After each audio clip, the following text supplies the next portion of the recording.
selamat datang di channel Disduk Capil Maluku Barat Daya. Kembali kami menyapa masyarakat Kabupaten Maluku Barat Daya dimanapun Anda berada. Terimalah salam persaudaraan kita, Kalwedo. Kami dari Dinas Kependudukan dan Pencatatan Sipil Kabupaten Maluku Barat Daya kembali akan menjelaskan petunjuk pengisian formulir pelaporan pencatatan sipil di dalam wilayah NKRI sesuai dengan Peraturan Menteri Dalam Negeri Nomor 109 Tahun 2019.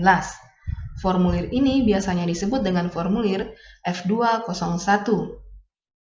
Untuk kali ini, kami akan memberikan contoh pengisian formulir dalam kepengurusan lahir mati. Selamat menyaksikan.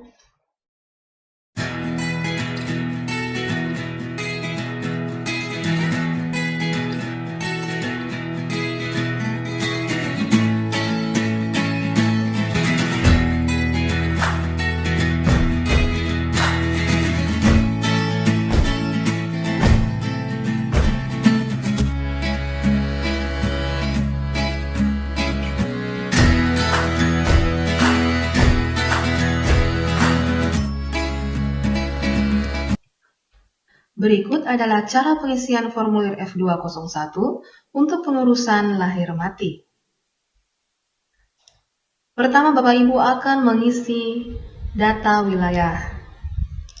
Provinsi diisi dengan nama provinsi sesuai dengan domisili pemohon. Contohnya adalah Provinsi Maluku.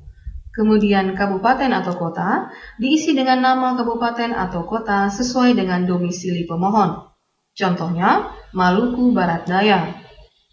Kemudian kecamatan diisi dengan nama kecamatan sesuai dengan domisili pemohon. Contohnya adalah Kecamatan Pulau Moa. Kemudian desa atau kelurahan diisi dengan nama desa atau kelurahan sesuai dengan domisili pemohon. Contohnya adalah Desa Wakarleli. Kemudian kode wilayah tidak perlu diisi karena telah terisi secara sistematis ataupun otomatis. Kemudian jenis pelaporan pencatatan sipil. Jenis pelaporan pencatatan sipil di-checklist sesuai dengan jenis peristiwa yang akan dilaporkan.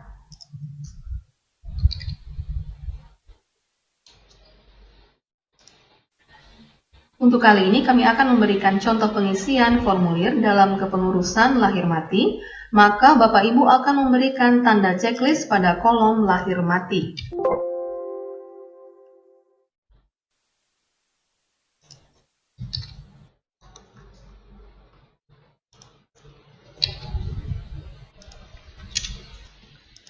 Kemudian Bapak Ibu akan mengisi data pelapor.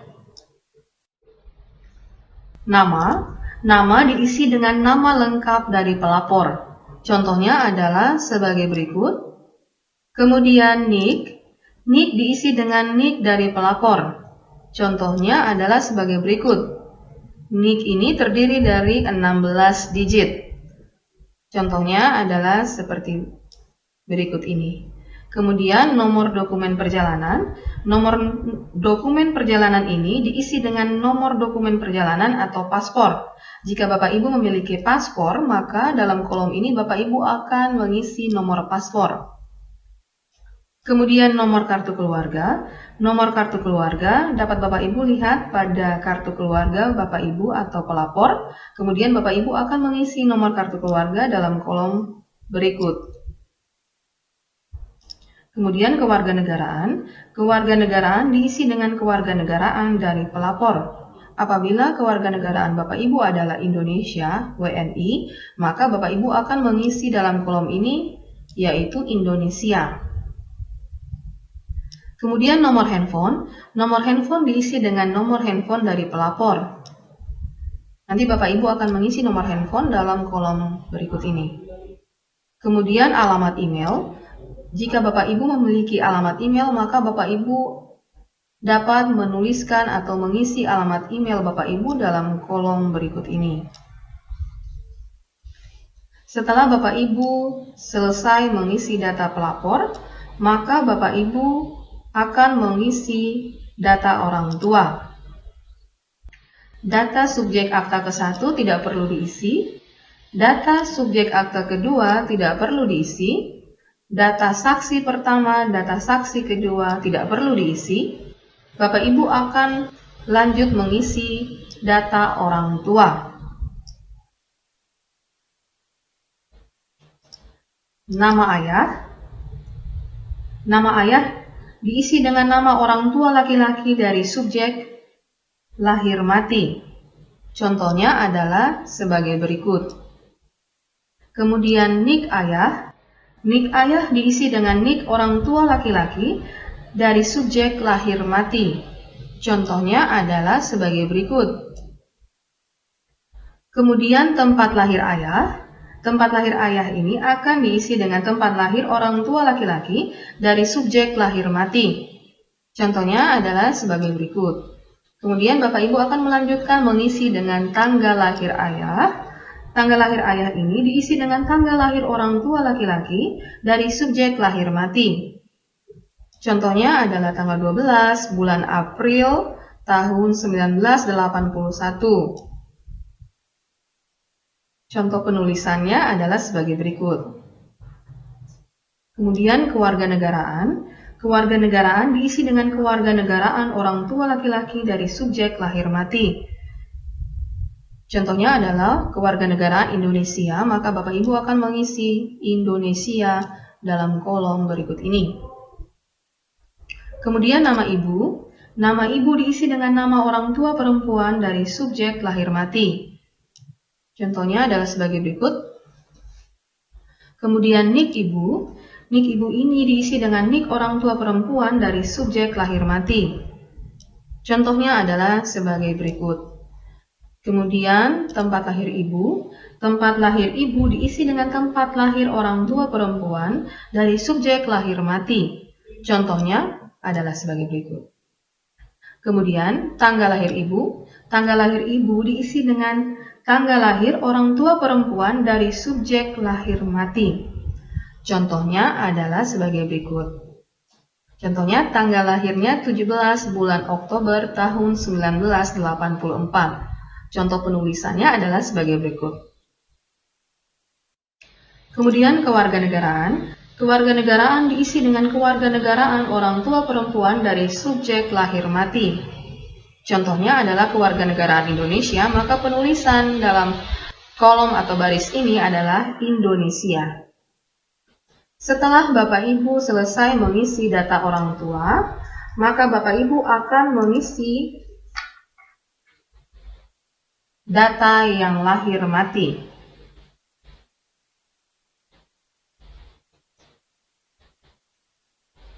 Yang lahir mati.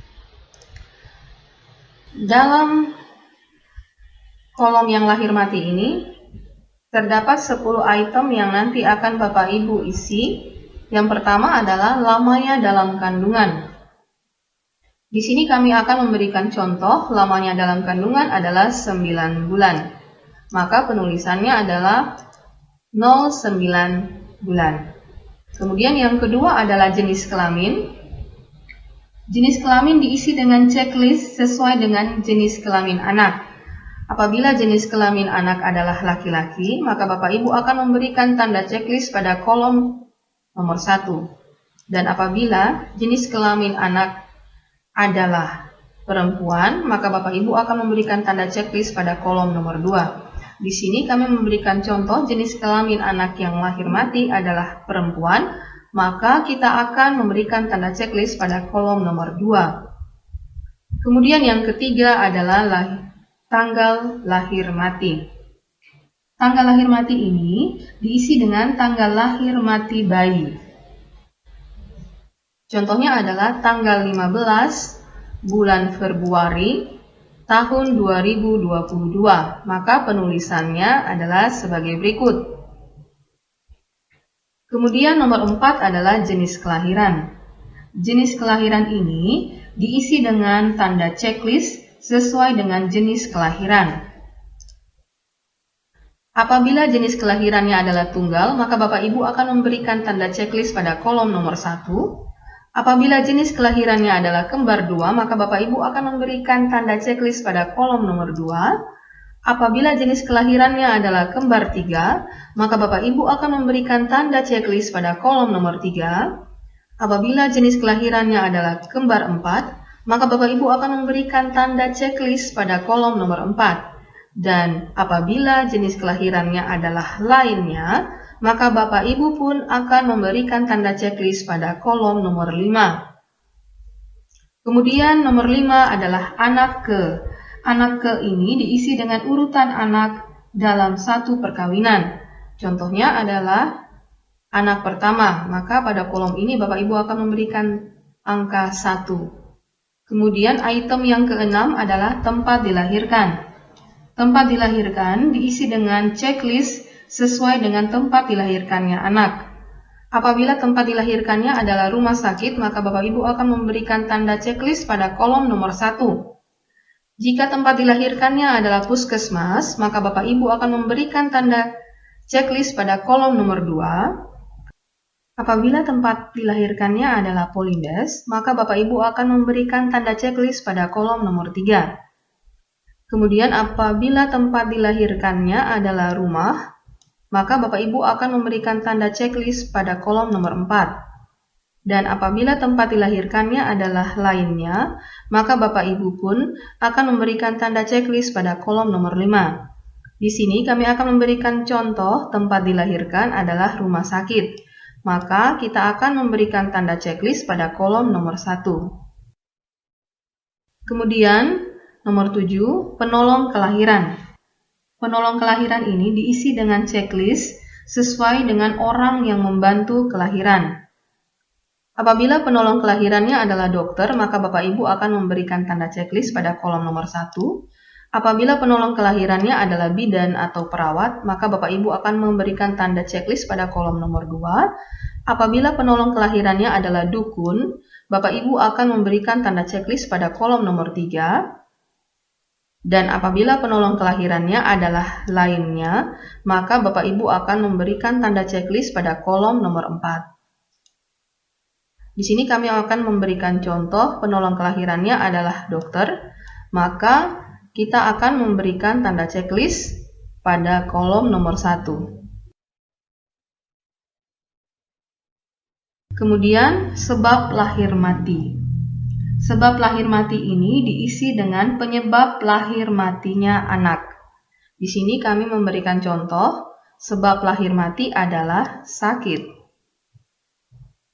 Kemudian nomor 9, yang menentukan.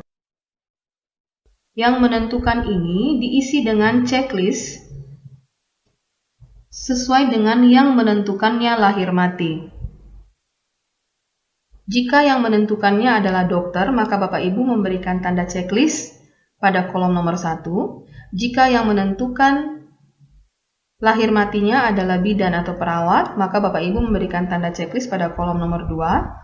Apabila yang menentukan adalah dukun, maka Bapak Ibu akan memberikan tanda checklist pada kolom nomor 3. Apabila yang menentukan adalah lainnya, maka Bapak Ibu memberikan tanda checklist pada kolom nomor 4. Kemudian tempat kelahiran. Tempat kelahiran diisikan dengan kabupaten atau kota tempat kelahiran anak. Di sini kami memberikan contoh tempat kelahiran adalah Tiakur. Setelah Bapak Ibu selesai mengisi data yang lahir mati, maka Bapak Ibu akan melanjutkan dengan mengisi formulir bagian belakang.